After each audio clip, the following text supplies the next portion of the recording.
আসসালামু আলাইকুম। আমার সামনে একটি প্যানেল বোর্ড দেখতে পাচ্ছেন যা আমার স্টুডেন্টরা মেক করতেছে।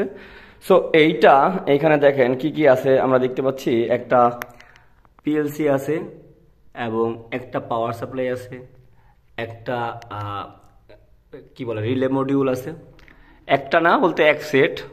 এরপরে আছে দুইটা সার্ভো ড্রাইভ, এরপরে আছে কানেক্টর এবং দেখতে পাচ্ছেন কানেক্টরগুলোর মান। সো এই প্যানেল বোর্ডটা আমরা দিচ্ছি একটা ক্লায়েন্টকে, যা পুরোপুরি আমাদের স্টুডেন্টের হাতে তৈরি, এবং এর সাথে যাচ্ছে একটা এইচএমআই, এর সাথে যাবে বিএফডি, এর সাথে যাবে একটা প্যানেল বোর্ড এবং টোটাল অটোমেশন সিস্টেমটা এর সাথে যাবে। সো এইখানে এই প্যানেল বোর্ডটা আমাদের একটা ক্লায়েন্টের, বাট আমরা আমাদের এক্সপার্ট স্টুডেন্টদের দিয়ে করাচ্ছি। আর এক্সপার্ট স্টুডেন্টগুলো আসলে এগুলা শিখতেছে ওয়ারিং করা কিভাবে করতে হয় এবং কিভাবে এগুলোকে সৌন্দর্য করতে হয়, এবং দেখতে পাচ্ছেন আপনারা কাজটা। সো এখানে আসলে এইখানে আপনারা servo drive programming, PLC programming, HMI programming এরকম অনেকগুলো কাজকে কিন্তু শিখতে পারতেছেন যারা স্টুডেন্ট হিসাবে আমাকে ভরসা করতেছেন। আর আমি এইটা বিশ্বাস করি যে আমার এখানে যারা কাজ করবে তারা পুরোপুরি আমার প্র্যাকটিক্যালি কাজটাকেই দেখতে পারবে, এবং যথেষ্ট পরিমাণ ভালো একটা জায়গা যেখানে ক্লাস করার মানে ট্রেনিং করার।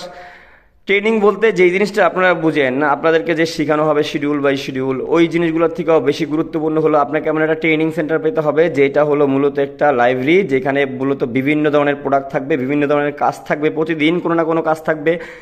যেই কাজগুলোকে আপনাদেরকে কাজগুলো করার সাথে সাথে 30টা দিন, 30 দিনের যদি হয়ে থাকে অথবা 90 দিনের যদি হয়ে থাকে, 90 দিন যদি আপনি 90টা কাজকে দেখতে পারেন, এর থেকে বেস্ট ট্রেনিং সেন্টার কোনো বাংলাদেশে থাকতে পারে কিনা জানি না, এবং চায়নায় আছে কিনা সেটা জানি না। আপনাকে যদি কাজ করতে হয় অবশ্যই আপনাকে ট্রেনিং সেন্টারগুলোতে কাজগুলোকে দেখার সুযোগ পেতে হবে, অথবা ল্যাব পেতে হবে। এর বই আর প্রোডাক্ট, ভালো প্রোডাক্ট দিয়ে কখনো ট্রেনিং করা যায় না, ভালো প্রোডাক্ট দিয়ে কখনো কাজ শেখা যায় না, এবং প্রোডাক্টকে ব্যবহার করে রান না করা পর্যন্ত এবং সিস্টেমেটিক্যালি রান করা না পর্যন্ত আপনি এই জিনিসগুলো কখনোই শিখতে পারবেন না। আপনাকে দিন শেষে যতই বোঝানো হোক আপনি সেগুলোকে ফিজিক্যালি ওয়ারিং করতে পারবেন না, সেগুলোকে কানেকশন করতে পারবেন না, এবং কোন মেশিন কোন ধরনের ওয়ারিং চাচ্ছে এই জিনিসগুলো জানবেন না। সো আমাদের ট্রেনিং সেন্টারে কি হবে, এইটা এইটা যখন ডেলিভারি দিব তার আগে আমরা একটা ভিডিও দিব এবং কে করছে সেটাও আমি দেখাবো, এবং যেটা হবে কিভাবে করছে, তার কতটুকু কঠিন মনে হয়েছে, কি কোন মেধা সে খরচ করলো, কোন নলেজ খরচ করে সে করলো।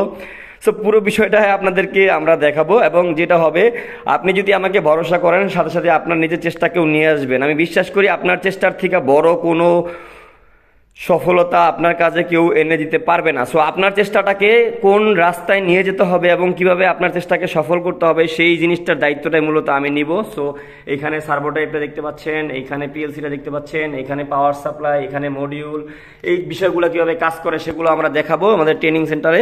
এইটাই হলো আমাদের টার্গেট। ভালো থাকবেন সবাই, দেখা হবে নেক্সট ভিডিওতে। আল্লাহ হাফেজ। আর কমেন্টে জানান কাদের কাদের মনে হচ্ছে এইটা কয়েক বছরের অভিজ্ঞ একটা লোক করতেছে। হ্যাঁ, আর আমার মনে হচ্ছে আমার এখানে সত্য বলতে এটা 6 মাসের একটা মানুষ যে 6 মাস ধরে কাজটা করতেছে, সে এটাকে করতেছে। ওকে, এবং সে এখনো ইঞ্জিনিয়ারিং কমপ্লিটই করেনি। সো এই বিষয়টা মূলত সে যখন কমপ্লিট করে হ্যান্ড ওভার করবে আমি তাকে জিজ্ঞেস হয়তো বা আপনাদের সাথে নিয়েই করবো যে আসলে সে কতটা কঠিন মনে করছে কাজটাকে। ওকে, এবং সে যে সাকসেসফুলি করলো কাজটা, তার কাছে আসলে কি মনে হয়েছে, কাজটা কি খুব বেশি কঠিন অটোমেশন সিস্টেমটা নাকি খুব বেশি সহজ। হ্যাঁ, সো এটা আপনারা দেখবেন এবং এই সত্যতার সাথে দেখাবো ইনশাল্লাহ। ভালো থাকবেন সবাই, দেখাবেন নেক্সট ভিডিওতে।